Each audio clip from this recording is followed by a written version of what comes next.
J'ai testé 99 IA pour le web et je vous donne mes 15 préférés. Bon, 99 c'était pour le chiffre parce que franchement, pas compté. En l'occurrence, je commence par l'une de mes préférées, ça va être Opus Clip. Opus Clip, c'est un super outil et je vous engage à le découvrir parce que ça permet, lorsqu'on a un contenu long en format vidéo, l'IA nous permet de découper en format court, en portrait avec des sous-titrages déjà faits et c'est donc top et c'est surtout très facile en termes d'accès, c'est pas cher du tout. En numéro 2, Leonardo, notre passion d'un point de vue créatif, c'est aujourd'hui peut-être l'un des endroits où on peut faire les meilleures vidéos et les meilleures photos, surtout images générées par l'IA et je vous invite à découvrir cette IA qui est donc passionnante. Évidemment, ChatGPT, on ne peut pas l'oublier. Je la mettrai pour l'instant en troisième sans forcément la mettre sur le podium. Là, je vais prendre des libertés là-dessus.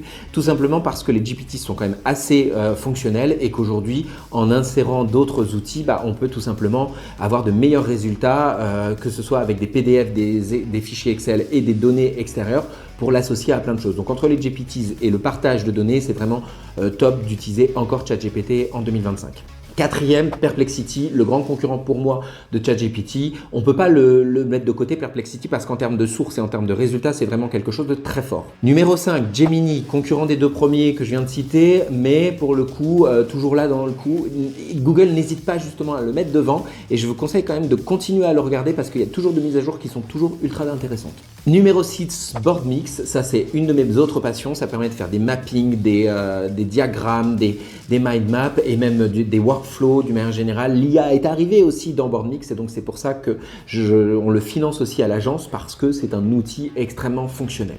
Grok, l'IA de X, alors même si elle est un peu tendancieuse, elle va s'affiner avec le temps et elle permet quand même de faire des choses assez fun en termes d'IA créative. Ensuite, Kling, ça vient juste de sortir, c'est l'occasion de faire des vidéos justement avec l'IA et là aussi il y a de quoi vraiment s'amuser même si c'est un petit peu long parce que pour générer une vidéo, forcément ça prend du temps. Canva, on ne peut pas passer à côté, ils ont lancé l'IA il y a maintenant quelques mois et vraiment il y a plein de fonctionnalités possibles dans le Magic Canva. Bon, Notebook LM, certains en ont déjà pas mal parlé, mais donc c'est vraiment chouette quand on a des PDF de pouvoir les intégrer et de pouvoir en faire des synthèses, des contenus et vraiment aller au cœur du contenu. Même avec des bouquins, ça fonctionne très bien. Midjourney, ça fait quelques mois qu'on n'en a pas parlé, mais leurs contenus créatifs sont quand même très performants. On peut encore créer beaucoup de créations justement grâce à Midjourney. Et enfin, on va citer Copilot, même si c'est l'univers ChatGPT, Copilot c'est quand même un outil, vous pouvez aussi discuter directement avec, lui poser vos questions, elle va vous répondre. Moi, je suis pas un gros fan, mais il y en a quand même beaucoup justement, donc c'est un très bon assistant IA aussi pour commencer. Bon, ça fait pas 15, mais au moins vous avez un top 10.